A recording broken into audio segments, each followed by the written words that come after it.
Hello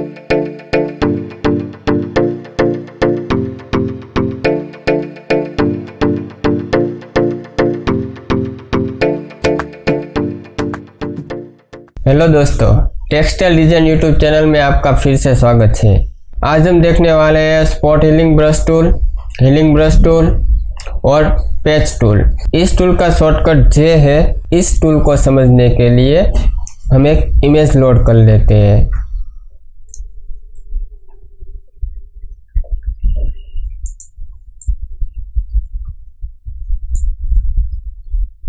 ये किसकी photo है वो मुझे नहीं पता, पर आप देख सकते हैं कि इस फोटो में बहुत सारे क्रैक है। तो इसको हम रिस्टोर कैसे करेंगे, तो इसे हमें रिस्टोर करना है हीलिंग ब्रश टूल के साथ। तो चलिए हम स्टार्ट करते हैं। मैं यहाँ पर एक न्यू लेयर ले लेता हूँ Ctrl+Shift+N के साथ, ताकि हम जो भी वर्क करें वो न्यू लेयर में हो, ताकि हमारी जो मेन फोटो है उस पर कोई चेंजेस ना आए। अगर हम गलती करें तो वो फिर से हम सही कर सकते हैं अगर हमने न्यू लेयर ली है तो, वरना आपको अंडू करना पड़ेगा।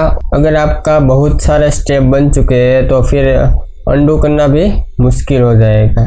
तो मैं सिलेक्ट कर लेता हूँ यहाँ से पहले हीलिंग ब्रश टूल।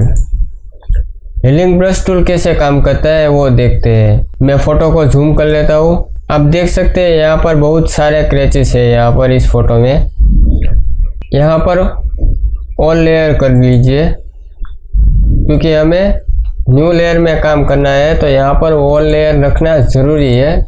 अगर हम यहाँ पर करंट लेयर रखते हैं तो ये सिर्फ करंट लेयर पर ही काम करेगा। मैं सजेस्ट करता हूँ कि आप यहाँ पर ऑल लेयर ले लीजिए। ब्रश का साइज आप छोटा या बड़ा कर सकते हैं। यहाँ से आप इसकी साइज बड़ी या छोटी कर सकते हैं। हीलिंग ब्रश टूल में हमें पहले सोर्स सिलेक्ट करना पड़ता है। ये सोर्स क्या है? हमारा सोर्स यही है कि हमें यहाँ पर एक क्रैक रिमूव करना है। तो हम यहाँ पर ये वाला जो पार्ट हमें दिख, ये प्लेन वाला पार्ट, इसी को हम उठा के यहाँ पर रखेंगे। तो ये हो गया हमारा सोर्स। अब सोर्स कैसे सिलेक्ट करें? सोर्स सिलेक्ट करने के लिए कीबोर्ड में ऑल्ट प्रेस करें और क्लिक करें। यहाँ पर सोर्स लेना है उस पर, फिर ऑल्ट का बटन छोड़ दीजिए। अब आपका सोर्स सिलेक्ट हो गया है। आप देख सकते हैं मैंने यहाँ पर माउस का कर्सर है, ये वाला सोर्स मैंने लिया था तो इसके साथ चल रहा है। ठीक है, अब हम इसको हमारे क्रैक पर ऐसे फेरेंगे क्लिक करके, तो आप देख सकते हैं कि वो धीरे धीरे रिमूव होता जा रहा है। आप चाहे तो अपना सोर्स बार बार आप चेंज कर सकते हैं। अब मैं सोर्स यहाँ से लेता हूँ और यहाँ पर फेरता हूँ। यहाँ से सोर्स लिया, ये किया मैंने, यहाँ से कर लिया,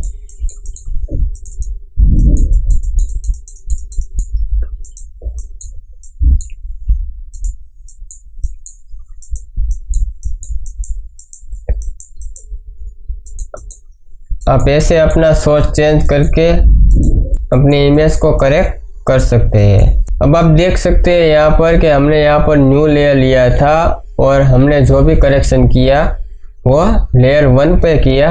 अगर हम इसे बंद करते हैं तो वो क्रैक अभी भी हमारे बैकग्राउंड की इमेज पर मौजूद है। अगर हम गलती करते हैं, हमें कुछ चेंजेस करना है, तो हम ये न्यू लेयर में बाद में कर सकते हैं, इसीलिए हम न्यू लेयर लेते हैं। तो ये तो हो गया हमारा हीलिंग ब्रश टूल। अब हम सिलेक्ट कर लेते हैं spot healing brush tool. Spot healing brush tool का क्या काम है? स्पॉट हीलिंग ब्रश टूल के साथ हम ये कर सकते हैं कि हमें यहाँ पर किसी सोर्स को सिलेक्ट करना नहीं पड़ेगा। ये जो सोर्स है वो अपने आप खुद ही ले लेगा। तो चलिए देखते हैं कि स्पॉट हीलिंग ब्रश टूल कैसे काम करता है। अगर न्यू लेयर में रह के मैं यहाँ पर अपना ब्रश टूल फेरता हूँ तो ये कुछ काम नहीं करता। मैं आपको बता देता हूँ कि यहाँ पर हमारा सैंपल ऑल लेयर है, वहाँ पर चेक मार्क नहीं लगा है, इसीलिए। अगर हम यहाँ पर चेक मार्क लगा दें और फिर न्यू लेयर में हम यहाँ पर काम करें तो वो खुद ब खुद अपने आप इमेज को रिस्टोर करने लगेगा।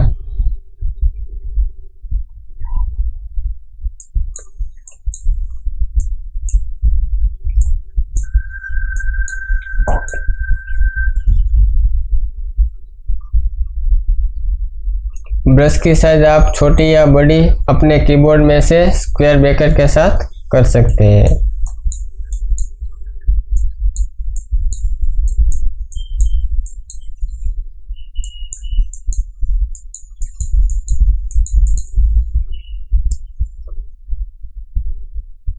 स्पॉट हीलिंग ब्रश टूल में कुछ प्रॉब्लम आ रहा है। आप देख सकते हैं कि यहाँ पर कुछ पोर्शन ब्लर हो रहा है। तो मैं सजेस्ट करूँगा कि स्पॉट हीलिंग ब्रश टूल आप छोटी छोटी सी जगह हो वहीं पर यूज़ करें।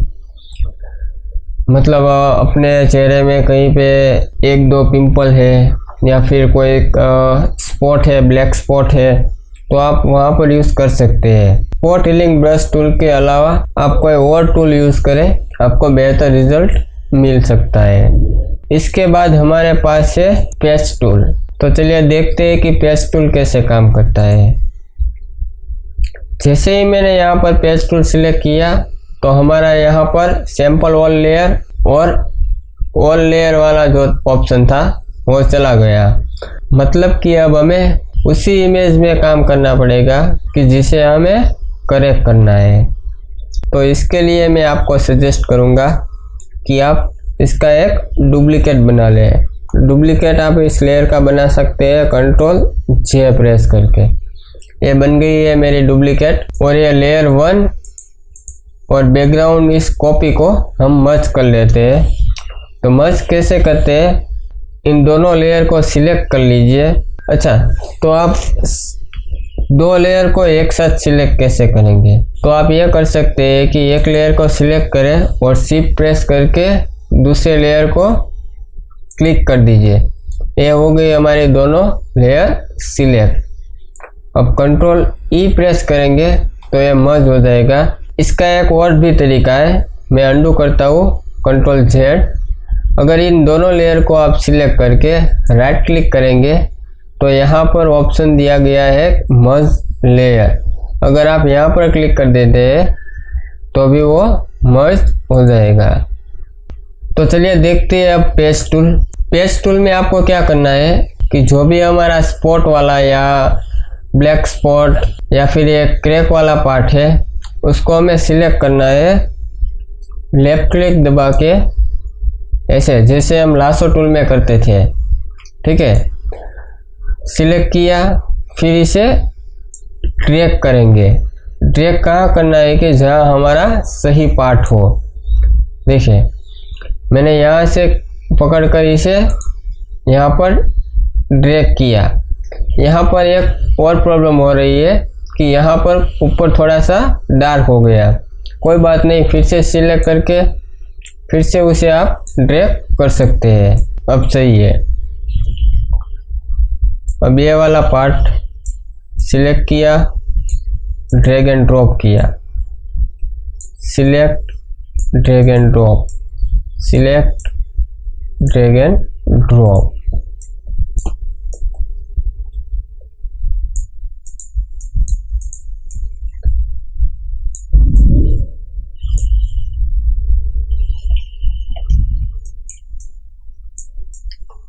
तो अब आप देख सकते हैं ये हमारा लेयर 1 है जिसमें हमें थोड़ा सा करेक्शन किया था। Spot tool, spot healing brush tool, healing brush tool और पैच टूल के साथ। अगर इस लेयर को मैं इनविजिबल करता हूँ तो आप देख सकते हैं कि बैकग्राउंड के लेयर में अभी भी हमारा वो क्रैक मौजूद है।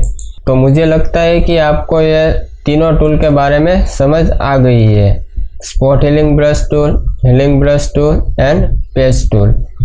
इससे मिलता जुलता एक और टूल है क्लोन स्टेम टूल, जिसका शॉर्टकट एस है। तो चलिए साथ में इसे भी ले लेते हैं। मैंने क्लोन स्टेम टूल सिलेक्ट किया। इसमें भी आप ब्रश का साइज छोटा या बड़ा कर सकते हैं।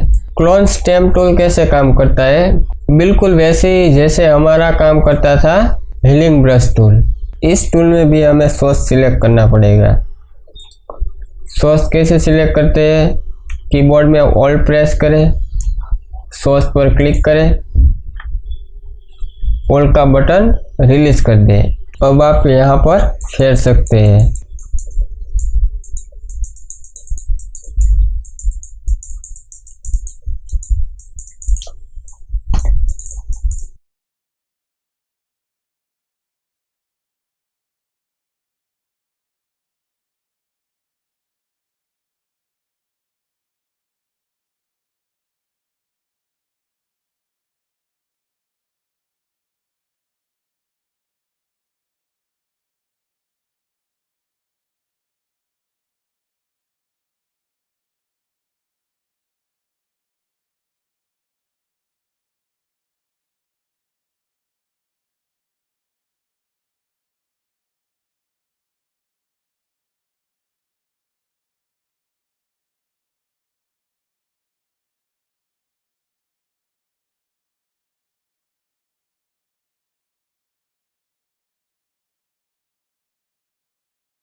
अब आप देख सकते हैं कि बैकग्राउंड में से काफ़ी सारे क्रैक्स हमने रिमूव कर लिया है। आई होप कि आपको इन सभी टूलों के बारे में अच्छी तरह से मालूम हो गया है। तो इन सभी टूलों को यूज़ करके मैं इस फोटो को पूरी तरह से रिस्टोर करने वाला हूँ, मगर इसे मैं स्पीड अप कर देता हूँ। ठीक,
तो आप देख सकते हैं कि हमने इसे काफ़ी हद तक रिस्टोर कर लिया है।